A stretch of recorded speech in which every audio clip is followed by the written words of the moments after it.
whole week go more smoothly. So beyond just the planning, follow through with the prep work to give yourself a break in the week also. I think that's a big one. And then the other one, oh, I didn't grab two of these. You talk about this in your course, Mystie. I think you talk about it as, now it's time budgeting. Yes. Yes, that's in both courses. Mm-hmm. Yes. And we have these little sheets with the Cultivating the Lovely line that have the days of the week and all the times mapped out. So it's actually, you usually put two sheets side by side. This one has the back of it. I forgot to grab a second one to show you guys. But being able to go through, this one isn't filled out yet, and blocking out times like, okay, I know that 3 mornings a week I've got my show that I do on Periscope at this time every day, like really getting yourself to be able to see what your time actually looks like and what kind of time you actually have available for adding additional things on your plate or getting your to-dos done. I think that is a big thing for me. I think that's really helpful. We're coming out with these in the personal planner size also, if that's something that interests you guys. But I think it's really helpful to get a visual picture of what kind of time you actually have available. So those are probably my big 2 tips as far as planning goes. I'm gonna pop this up, but the time budget, what I found is that when the first time I went through and really made a time budget, I found I was definitely, the reason why I was so frustrated and overwhelmed was because I was trying to do more than would actually fit in a day. Yeah. And so I think of it, it's a budget, not a schedule, because as you're filling it in, it kind of feels like, oh, I can't make a schedule or live by a schedule. Yeah. But the same as like a budget with your money, the budget doesn't say, and you have to buy this many things of milk and, some things like car expenses, different things come up. But it's this idea of, I have about this much for this kind of thing and this much for that kind of thing. Are my proportions and percentages right? Am I saying, okay, homeschooling is a priority, but when I put everything in, there isn't time to actually do the work we're supposed to be doing? Or, is the way I'm spending my time actually the way that, that does it actually reflect my priorities? So it's not a schedule that you go through and follow. It's more of this exercise beforehand where you say, do I have time to do what I've committed to do? And if not, what should I drop? Or, are my priorities not reflected in the way I'm spending my time? Yeah. And I think another way, if you're just getting started with time budgeting, I call it time blocking. But if you're just getting started with that, you might want to just take a week where you take a sheet like this. I think Mystie has a template on her site too, but you take a sheet like this, and instead of before the week blocking out what you think you're going to be doing, actually making notes throughout your day and seeing where your time is actually going can be a really good assessment tool because you might be thinking you're spending a certain amount of time on certain tasks, but they're actually taking you more or less time than you're really processing. And so I think that's a good way to figure out where your time is actually going so that you can make more structured, intentional decisions about where you actually want it to be going. So I think that's a good accountability tool also. I even used a timer for a couple of things like that because when we moved into this current house, your home routines definitely change based on the house you're living in. And we went from an area where the main level was less than 800 square feet to now that our main area is 1,200 square feet. And it just didn't even occur to me, like, you're adding 50% to the square footage. So when you go through and sweep and everything, it's going to take more time. Yeah. There's a lot more floor that has to be swept. It's in my mind. Yeah. I was thinking, sweeping, that takes me 5 minutes. And I was always feeling, I would leave it off till the last minute and then be like, I don't actually have time to finish. Why not? I should have plenty of time. And so I actually set a timer and was like, it actually takes me 15 minutes to go through and sweep the different areas on this particular main level in this this house rather than their old house. And just realizing that now I can say, you know, oh, don't wait until 5 minutes before someone's going to show up at your door. Do it 15 or 20 minutes before. Yeah, I think that's a really good point. Actually figuring out how much time something takes you. Use that timer lady.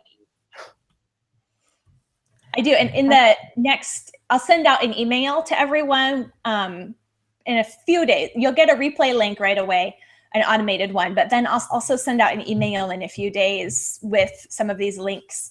And so Mackenzie, there's a paper version that you can keep track of things. And then I also have a free time budget spreadsheet that you can do if you're more of a digital person like I am. And somebody asked if you just do the time blocking once.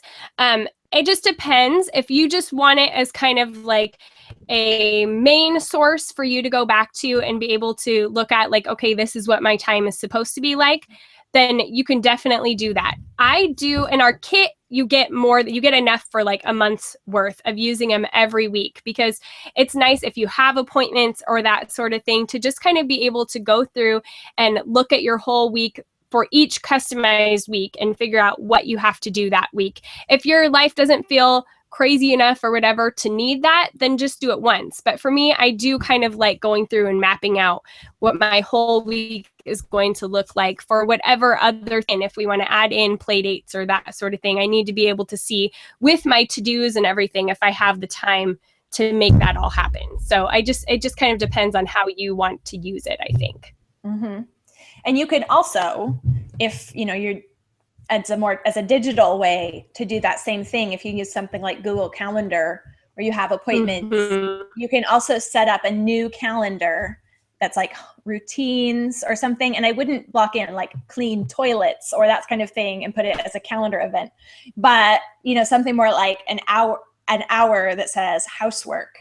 And if you have an hour every day, or, you know, 2 half-hour chunks or whatever, where it's like an appointment and you might do different things. And it's not like an appointment you didn't keep, but that's just a way to say, okay, if I don't do this now, am I going to have time to do it? Or is this, you know, am I going to have to flex in one way or another? Yeah. Mommy. Yeah, definitely. I'm just looking over our questions. One person asked how to keep track of the papers and, you know, just managing all the papers, which is definitely one thing I think of with when I see your stickers and everything. I'd like to know how you keep track of all the different pieces that you use when you're building your planner. So it sounds like a lot of stuff to do the planner. But it is. First, I would say if you want to do it more, if you're trying to move more paperless, I use Evernote, and let me see here.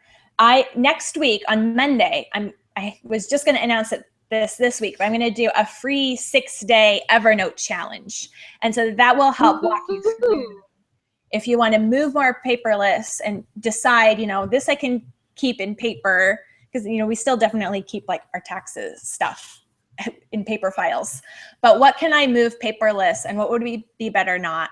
And how can I use something like Evernote and just learn how to use it well? So it's going to be 6 days for learning how to use Evernote well. And that's going to be a free email course, which you can find at simplifiedpantry.com/Evernote and sign up for that. I'll pop up a link I should here. say a ton for Misty about Evernote. And I do use Evernote also. I do more of like my actual to-dos and weekly planning and that sort of thing. For the most part, I do just paper, but there is still a ton of stuff that I prefer to just have be digital, and even notes about like our homeschool curriculum for the next year or things that we're planning that kind of way. I like to have an Evernote because it's easier to search and I know I'll always have it there. So I think that there are definitely kind of places for each one, and you may be more digital and you may be more paper, but I do like a hybrid system as far as that goes, and Misty is very efficient with all of that. So there's a ton to learn from Misty with Evernote. Okay, so how do you keep track of your stuff that goes with your planner and making the time, like, so what does it look like when you're putting things together? It looks like a big giant mess. I should have brought it up here, but I have like one of those accordion style file folder kind of things. And that's where I keep some of like my bigger sticker packets and all of our different pages from the Cultivating the Lovely line, all that kind of stuff I keep in one of those. And then I have a small 3-ring binder with small page protectors in it. And that's where I put all of my stickers. And so I know if I'm working with just like a particular line of stickers, I will take out those and I'll take out all the pages that I need for that week that I'm planning. I can show you guys this week's spread. So if you want a better, like this was last week, kind of to give you an idea, I had in here, because I don't just do our planning in here. I write down my to-do of that thing, those kinds of things, but I also write down what we actually did that day and if we have any memories or things that the kids said that I thought were cute, or keeping track of which kids came down with the chickenpox. They all came down with the chickenpox on a different day. Like I keep track of all those kinds of things in here. So it's not just a planner, but it's something that I can really go back and look at almost like a scrapbook. And I keep ideas of things. So, I mean, you'll see that's why it's as decorated as it is. This is something that brings me joy and it makes me feel like I'm taking care of this creative part of myself, but it's also something that I can practically use. And the prettier my planner is, the more apt I am to use it. And I think when we make something attractive, it attracts us to it. And so that's kind of why I do it the way that I do. But so this week, this is this week's planning. So you'll see I just went in and I put in stickers on certain days that I knew certain things were happening. So I detailed like my morning shows on Periscope, what I wanted to talk about. And then I have these little cards for each of my Periscope shows that are just little journaling cards that I punched to go in my happy planner. So I have notes on each of those that I can use for each of my shows during the week. I just take them out of my planner and I use washi tape and I stick them on my my tripod so I can see it while I'm doing my show. So I have those all organized. I have my meal planner here that I just keep folded back because I like to kind of be able to see both sides of the week. But I have a lot of open space still that I fill in throughout the week, like I said, with the memories. But that is kind of, I just take a little bit of time on a Saturday or a Sunday and I get it all set up for the next week with whatever pages I think I will need. And then I can add things in throughout the week. I usually try to take, 10 to 15 minutes every evening to see, to do the review of the day and then see what's coming the next day. I'll, write down my to-dos for the next morning. Somebody asked if you have specific timed things, if that works well with a happy planner. This one was split into morning, afternoon, and evening chunks. A lot of the new ones, they don't say morning, afternoon, and evening, but they do still have kind of the 3 rows across that you could definitely use for that if you wanted to, or you could always use one of those time blocking sheet, solid time kinds of things that you need to do. But I do generally say, put things in their respective, like this is what I would need to do in the morning. This is what I would need to do in the afternoon. But especially as a mom, I think when we can't necessarily nail down specific times for things every day, having those kind of general ideas of can be helpful. Just having it more like, okay, I'm not going to try to get this done in the morning. I know I have this to do, but I'll wait until the afternoon and that's where I'll put it on my planner. So hopefully that helps give you guys a little bit better idea. That's very helpful. And I think when I'm sure that exercise of going through and not only making the plan ahead of time, but then going back and adding those notes about how the day actually went. Yes. Helps you make a better plan going forward. It's huge. And it really makes me feel like I need to, it's that accountability factor also. I don't want a big empty spot in my planner. I really like when I can look back on a week and it's all filled up and I have those things. I know this is going to be something, maybe my kids will look at when they get older and they want to see, oh, what was our life like back then? Or show my daughter-in-laws someday what our life was actually like. I don't want there to be all these to-do items that I had that didn't get checked off. It's really be like, okay, it's a showpiece that somebody's going to look at someday. So I want to make sure that I'm living a life worthy of that. So yeah. That's a good way to think about it. Yeah. And I see a couple of people asking about, more simpler or more streamlined versions, because I think that MacKenzie is exactly right.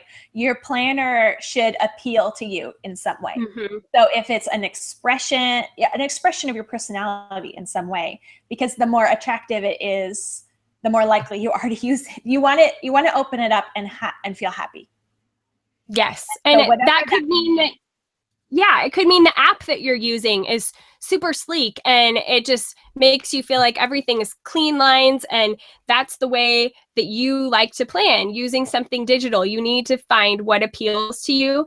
But as far as if pretty planners aren't you, whatever kind of planner you have, I think in addition to having it, you need to have it accessible to you. So I don't, store this away someplace. Oh, I've decorated it. Now I'm going to go put it in my desk. Like that doesn't make any use it. I try to keep it out on my buffet table in my dining room or even on my kitchen counter, like keeping them available to me all day long with a couple of pens or whatever, so that I'm able to jot things in as I have a chance, or I'm able to look back at things and really figure out, oh yeah, what was I supposed to do today? Make it sure it's accessible to you. Mm-hmm. That's a great point, because you need to just be able to go to it. It needs to be really, really easy. Even just keeping it open so you don't have to open something. I found that with homeschool containers. I need open ones, because somehow opening the lid to put something away doesn't happen. It has to be just grab and go. So even just, and that's something, it's those little things that can make all the difference. I found at the beginning of the year, I was trying to do my memory planning in my Carpe Diem, and I just couldn't keep up with it for some reason. But then when I got my Happy Planner and I realized, okay, I can fold this over like this, and it's fairly small, and I can just take this up to bed with me while my husband's watching some show about Alaska, and I can jot in for 10 minutes, the different things that we did during the day. It somehow felt more manageable. And the little boxes were smaller, it just felt like I can do that. It doesn't feel overwhelming. And sometimes it takes trying a few different systems before you figure out what's going to actually work for you. And that's okay. Yes, I agree. Just try something, and then you can evaluate, okay, did that work for me? What was it about it that didn't work? And can I, change that up? Or just experimenting a few times and trying a few different things with, just that awareness open, where you're not thinking, oh, I'm a bad planner, or my life just doesn't work this way, but you're saying, okay, what does and doesn't work for me? You're just observing more, you're trying something out and observing, and you're going to iterate, you're going to try something and then evaluate and try something else based on what you learned before. And eventually, you'll hit on what works for now, and then life changes and you might need to, continue iterating, and that's completely fine. So MacKenzie, is there anything you would like to end on, since we're already 15